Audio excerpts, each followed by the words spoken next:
what's up, Sam and Team Sam's channel. My name is Pack, and today I'm going to be showcasing you guys an Infernoble deck profile for the September 2020 ban list.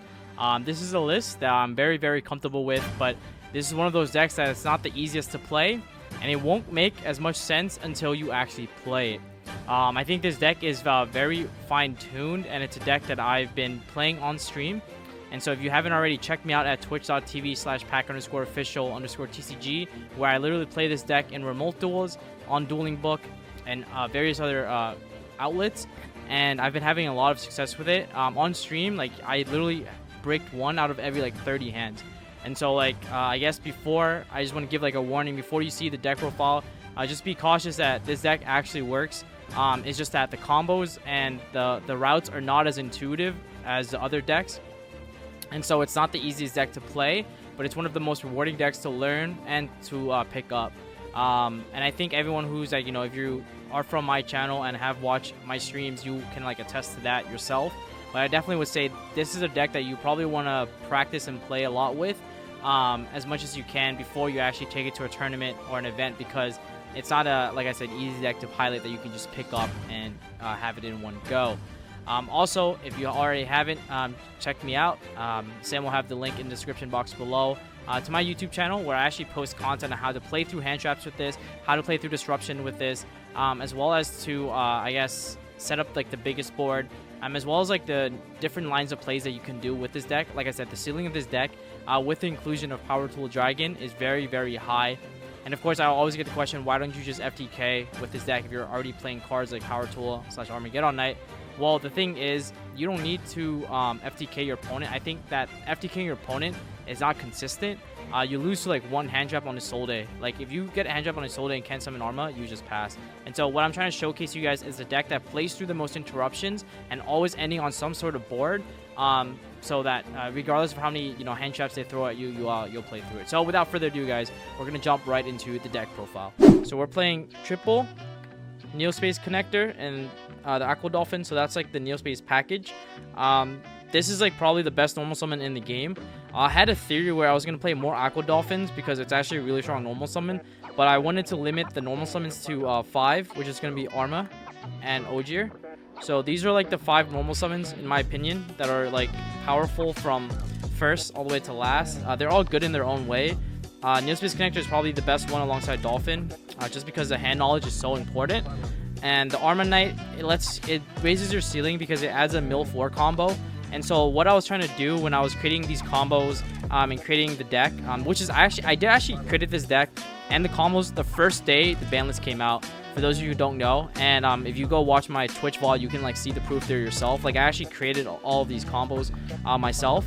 I actually, like, figured all of this out, like, the day of that the ban list came. But I wanted to limit to 5 normal summons, and of course you technically have Rhoda, so it's like, but I consider Rhoda not just a starter but also an extender.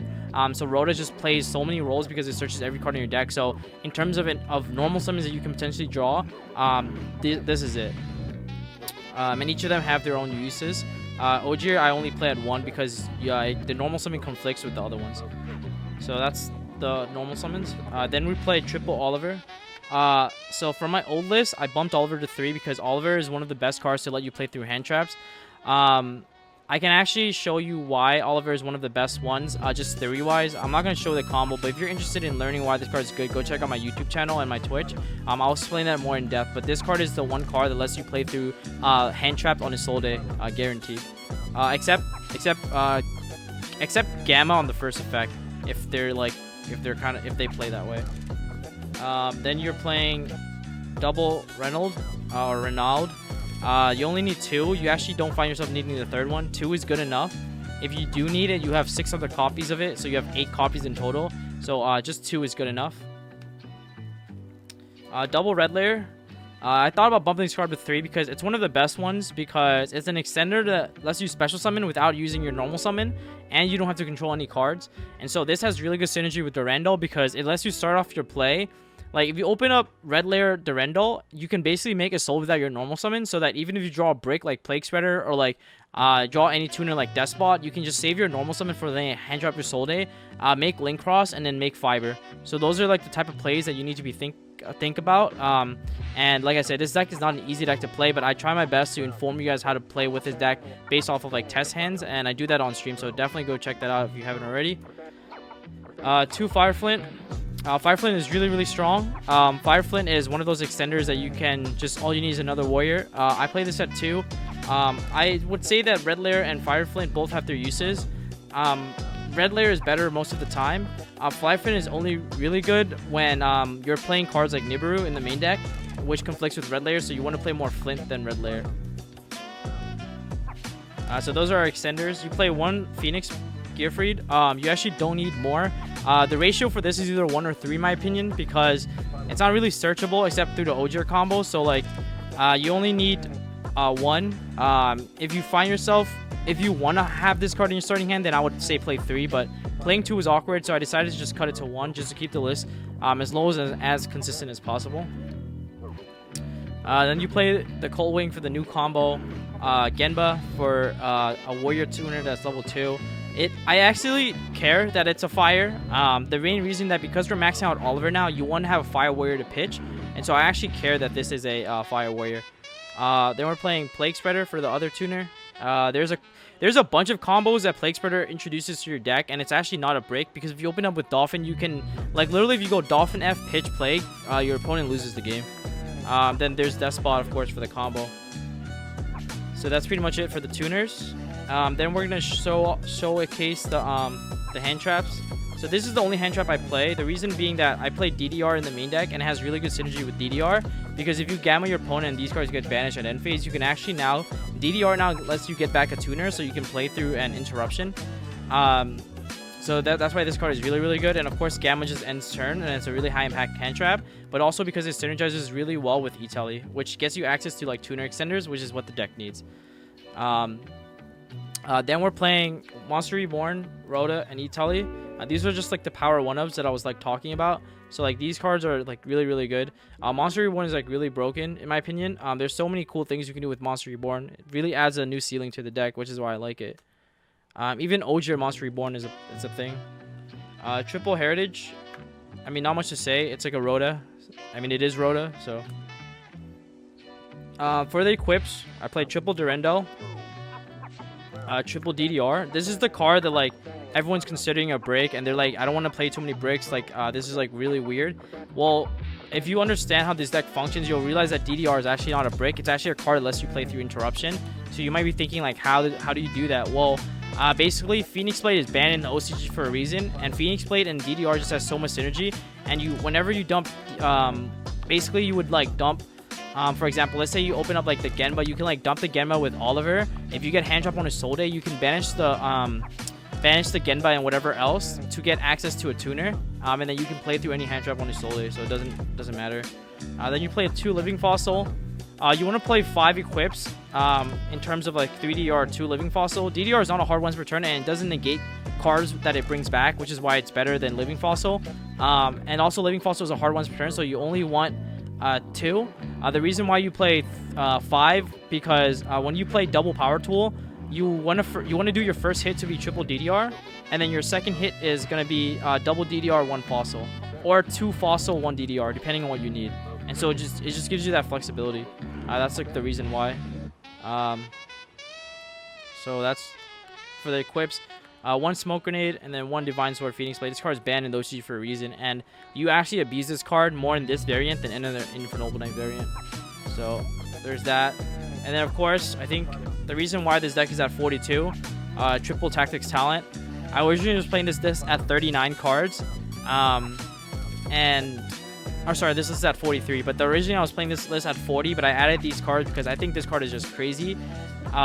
It's just such an unfair card for like any combo deck, and I think without Call by now and a lot of people playing hand traps, you kind of want to have this just because it's a hand trap that you can use. It's a way to play around hand traps, and it's just so good at accomplishing what it wants to do. So I just love Tactics. I think it's a really good card to have in combo decks. So the list is 43, and I usually wanted 40, but I don't think it's too weird to play 43 in this Infernoble list. And then of course we're gonna start off with the extra deck. So we're gonna have first we're gonna show we're gonna leave the heart and soul of the deck We're gonna leave it till last because I want to explain that card last. But we're gonna start off with the link monsters. So for the links, we're playing one link cross, one Isolde, one fiber, one Auroradon, one access.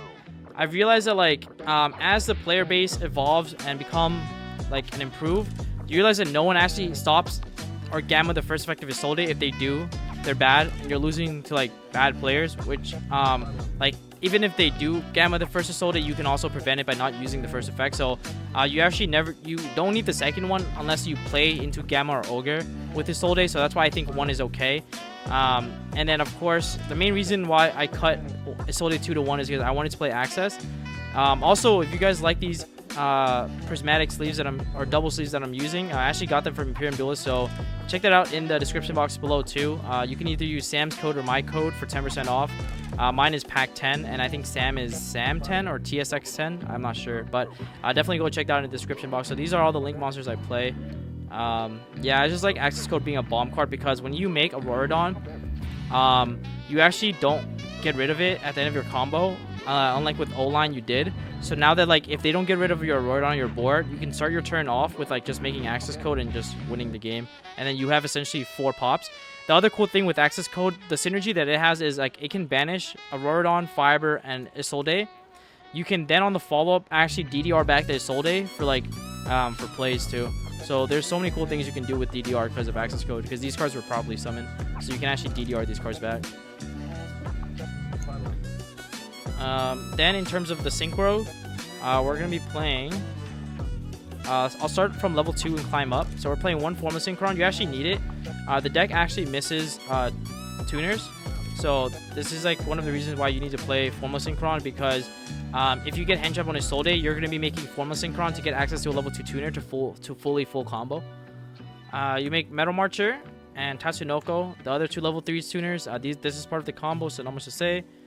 Herald is really powerful. Not much to say about this. There's a cool interaction where if you hard draw Living Fossil and you suspect they have Nibiru, you can actually just make Herald early, and even if they nib to get rid of it, if you have Living Fossil, you can actually bring this back, and this card can still negate. So this card is really good. Captain Roland, this card is just so crazy. I mean, it's a guaranteed way to search at end phase. So it gives you follow-up. Then you're playing Omega. Omega is really crazy in this deck because with DDR, you can actually Omega hand loop them for 3 just with Omega, and then you'll smoke grenade 1 card out of their hand, so they literally start the turn with like 1 card, and like you have like 2 negates, so it's just GG.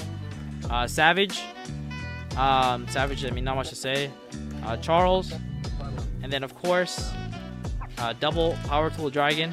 Yeah, these cards are just absolutely crazy. First of all, shout out to Gunther for giving me or letting me borrow one of the Power Tool. I ended up buying one anyways, but he was just super kind enough to send me one and priority ship it just because I needed one. I ended up getting it anyways, but shout out to him just for like helping me out when I needed it.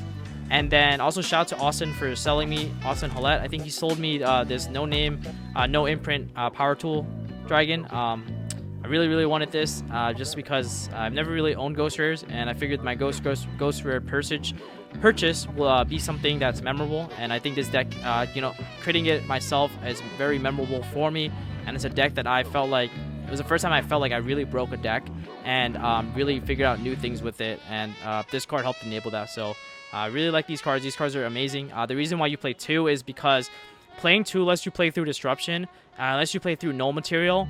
It lets you also lets you combo with your bricks if you play 2 of these, and so that's like the main reason why I played this card at 2. The situations in which comes up is a lot better if I just show you in person. So that's why I know I've been plugging my my channel and my stream, but on stream I show you why 2 is like really good, and so it's one of those situations where like it's better to show you in duels than to like kind of talk about it in theory. But yeah, so 2 Power Tool. But yeah, this card is not once per turn. So just to kind of like explain why this card is really good. So this card is not once per turn. So you can keep using it. You can actually Monster Reborn back and use it again. The other cool application is that this card is actually a machine. So you can actually go Fiber plus Power Tool Dragon into Auroradon. People forget that this card is not a dragon, but actually a machine. So this card is really good for that. And so yeah, this card is like just really powerful overall. I really like this card. And then of course, for side deck, we're playing Triple Lightning Storm for the back row decks. We're playing Reboot for the back row decks. Harpy Feather Duster, which came off the ban list for the back row decks, and then one Pank, which is generic amazing side against any deck. So that's pretty much it. We're playing Triple Droll and Lockbird. Droll and Lockbird is, I think, amazing in this format. I think it's a very underrated hand trap. I think it's really good against the Rocket deck. It's really good against like basically like the Invoke Dragma deck, because after they melt down, you Droll them, they just lose. Or if they go normal summon Alistair and you Droll them, even they can search off of Ecclesia, and that's all you just need, like, because they can't go Ecclesia or Servant the Titanclad, or like essentially like they just can't search after that. And like the thing is, if they don't have access to punishment, all they have is one Mechaba pass, you just kind of win. Like if your deck can play through one Mechaba, which this deck definitely can, then you know. You play one Ogre. It's really weird ratio, but the reason why you play one Ogre is because you side out the Gamma package going first. So like, for example, if I know I'm playing against Dragon Link and I'm going first now, and it's game 2, I side out the Gamma package and I put this in because I want to keep E-Telly in my main deck. So that's why like I do 3 and 1. Ogre is just really good against Dragon Link too, because when you Ogre their field spell, they don't get access to a tuner. So that's really powerful. You Ogre their Romulus, that means that they can't search the Dragoonity lands. It's because the Dragoonity lands has to equip to a Dragoonity monster, so that they have to search Ravine, and so like they have to play really awkward to get access to a tuner, which is what if you understand how the Dragon Link deck works, then you understand that this card is really good. But I just have to play this card at 1 because I think Droll is more impactful. Originally I was playing 2 and 2, but I realized that like Droll is a really bad card to top deck, and so like I wanted to maximize it out to like have it in my starting hand. 2 Ash, I think this card is generically really good against any deck, so that's why I play it. And then of course Triple Nibiru, the last card in the side deck. So you probably see that like I'm playing a lot of hand traps for the side.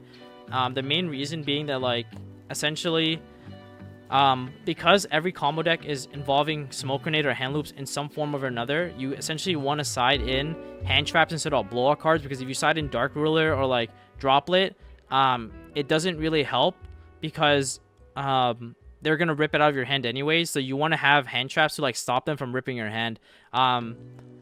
So that's like the main reason why it's better to see a hand trap against decks that hand loop you than to see blowout cards. Like if you're siding Dark Ruler against Infernobles, you're probably losing the game just because we're gonna rip that Dark Ruler out of your hand.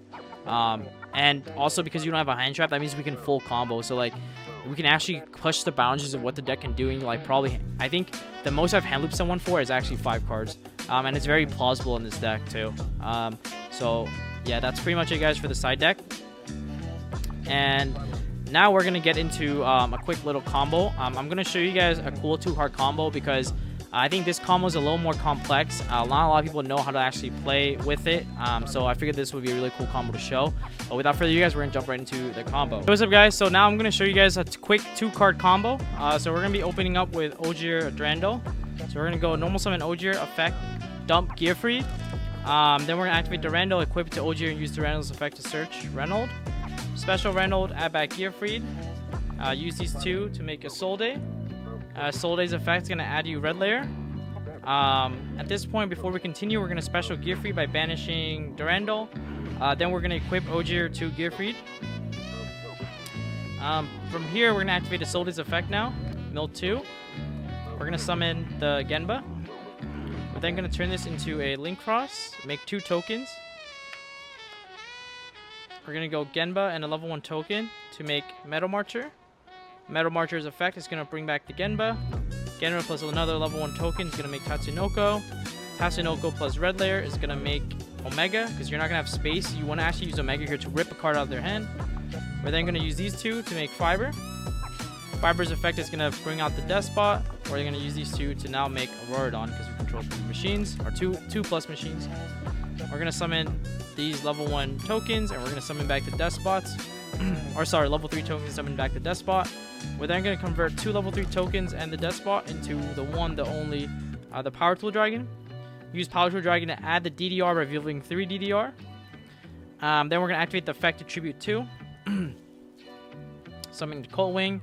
Effect to Cold Wing to special summon 2 more tokens, which triggers the Despot to come back. We're then going to go Despot and a level 3 token to make, of course, Herald. We're then going to activate Phoenix Blade's effect to banish Genba and then banish the red layer. Let's get back Phoenix Blade, activate DDR, pitch the Phoenix Blade to summon back the Genba. If we already drew the DDR, we could actually just bring back Omega, hand loop them a card, or if we already hard drew the Fossil, we can actually activate Fossil, bring back the Genba, and then just loop them another card. But because we didn't, and it's just a 2-card combo, we're going to use 2 plus 3 to make a Captain Roland. We're going to use the Roland and the Colt Wing to make a Charles. From here, you're going to make the Charles, and then at end phase, we're going to dump Living Fossil, add Reynolds, and then after that, equip Oliver and equip the Smoke Grenade from our graveyard, and we're going to use Charles' effect to pop the Smoke Grenade and then hand loop them for 2 now. And then we have essentially, sorry, this should be defense mode, 2 negates, a pop, and we hand loop them for 2. So essentially you have 3 cards, their top thinking card, and they have to play through a pop and 2 negates. So this is like the end board, guys. And so if you enjoyed content like this, please don't forget to comment, like, and subscribe.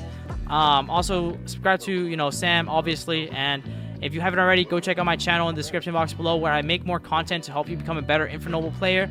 This deck is my bread and butter. I've been enjoying this deck and playing this deck so much. I really like this deck. I like the fact that it rewards you for being good and playing well. And so it's definitely one of my favorite decks thus far. And I can't wait to show you guys the sauce. There's more things coming up in store for this, such as I'm going to be making a video on how to properly side with this deck. As well as like updated combos that you should potentially know. So if you are interested in that, definitely go check out my channel. And yeah, check out my current content, which is essentially how to play through hand traps, as well as how to play with your bricks and how to play through interruption with the Infernoble deck. But without any further ado, guys, thank you so much for your support, and I'll see you guys in the next one. Peace.